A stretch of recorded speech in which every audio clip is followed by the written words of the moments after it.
আসসালামু আলাইকুম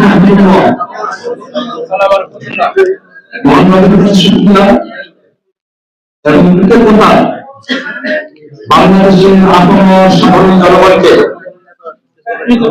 যারা অত্যন্ত আস্থা এবং বিশ্বাসের সাথে জাতীয় নাগরিক পার্টি এনসিপি 6 জন সদস্যকে সংসদ সদস্য হিসেবে নির্বাচিত করেছেন,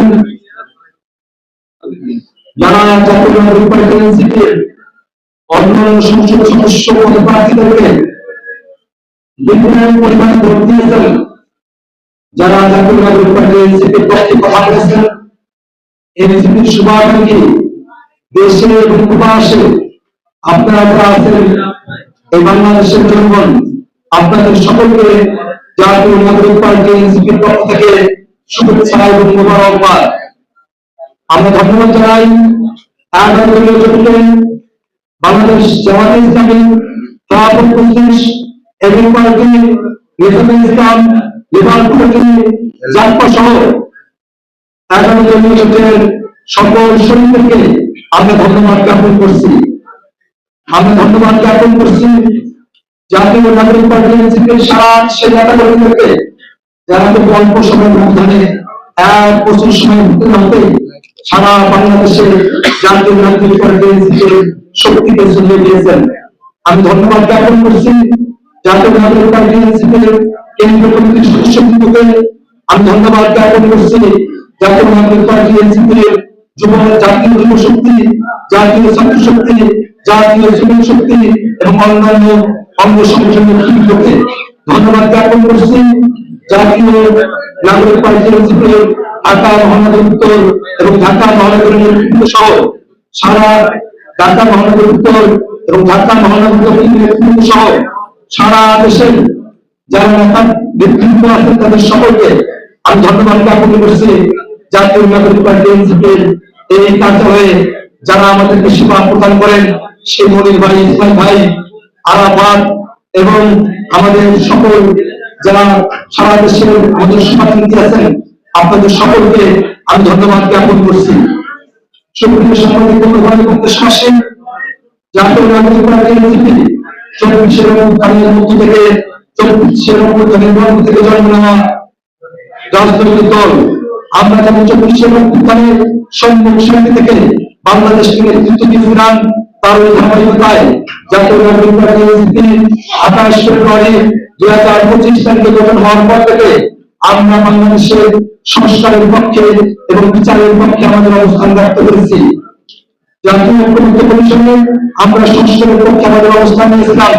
আমাদের আহ্বায়ক জনাব মেহেদি ইসলাম জুনাইয়ের মামলায় ট্রাইব্যুনালকে সাক্ষী প্রদান করার মধ্য দিয়ে জাতীয় নাগরিক পার্টি এনসিপির বিচারের পক্ষে যে কমিটমেন্ট, সেই কমিটমেন্ট তিনি আমরা ব্যক্ত করেছেন। আমরা বারংবার বিচার এবং সংস্কারের কথা বলেছি। আমরা যারা জাতীয় নাগরিক পার্টি এনসিপির পক্ষ থেকে সংসদ সদস্য নির্বাচিত হয়েছি, আমরা আবারও আমাদের সেই কমিটমেন্ট, আমাদের সেই শপথ, বিচার বাস্তবায়ন করা এবং সংস্কার বাস্তবায়ন করার আমাদের যে শপথ, সেই শপথকে আমরা আবারও পুনর্ব্যক্ত করছি।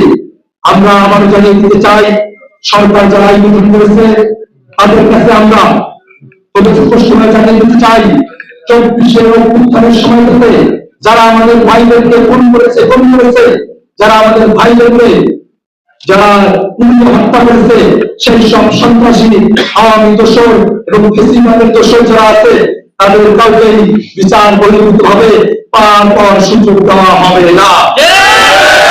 ভাই আমার, এবারের নির্বাচন আমাদের কাছে একই সাথে আনন্দের এটা রয়েছে, 24 অভ্যুত্থানের মধ্য দিয়ে 5ই আগস্ট যে আওয়ামী লীগ এবং তাদের দোসর জাতীয় পার্টিকে বাংলাদেশের মানুষ আন্দোলনের মধ্য দিয়ে বয়কট করেছিল।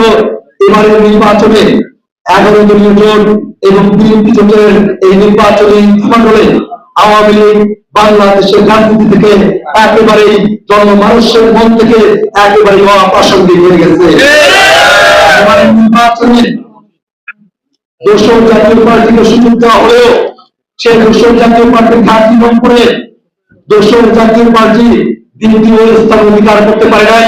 তৃতীয় স্থান, চতুর্থ স্থান অধিকার করার মধ্য দিয়ে আবারও প্রমাণিত হয়েছে 5ই আগস্টে সংসদ থেকে আওয়ামী লীগের সাথে জাতীয় পার্টিকে বাংলাদেশের জনগণ যেমন করে বিতরণ করেছিল, তেমনি ভাবে আবু সাইদের ঘাঁটি, আবু সাইদের জন্মস্থান রংপুরের মানুষরা জাতীয় পার্টিকে এবারের নির্বাচনে চূড়ান্ত ভাবে প্রত্যাখ্যান করেছে।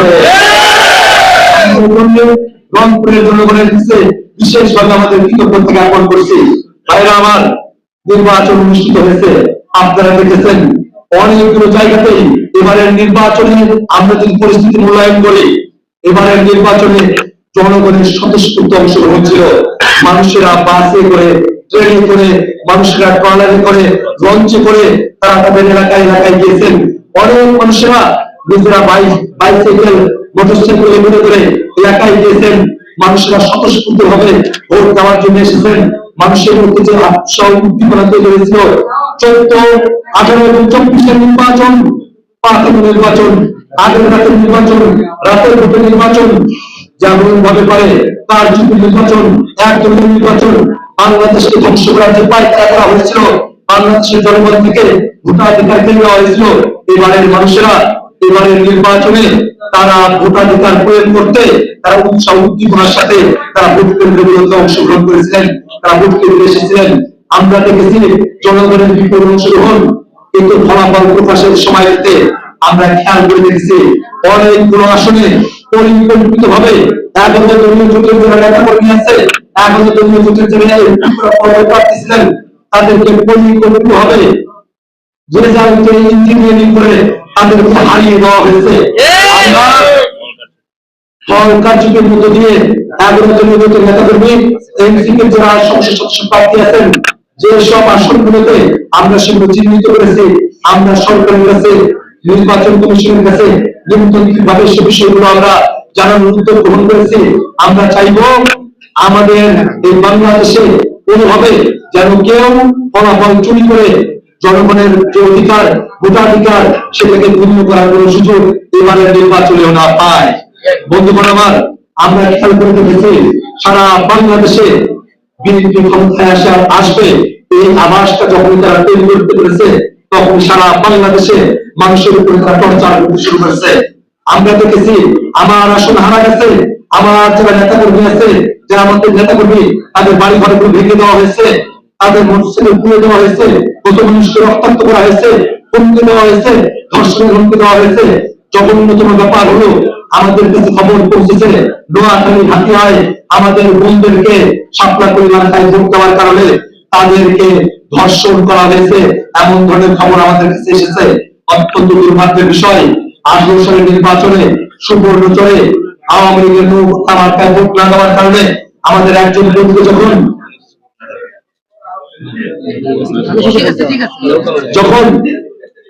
নৌকা মার্কায় ভোট না দেওয়ার কারণে আমাদের একজন বন্ধু ধর্ষণ করা হলো, এই বাংলাদেশের মানুষ 24 উত্থানের মধ্য দিয়ে সেই ধর্ষণের ঘটনার প্রতিবাদ জানিয়েছিল, বিদ্রোহে মানুষ রাজপথে নেমে এসেছিল।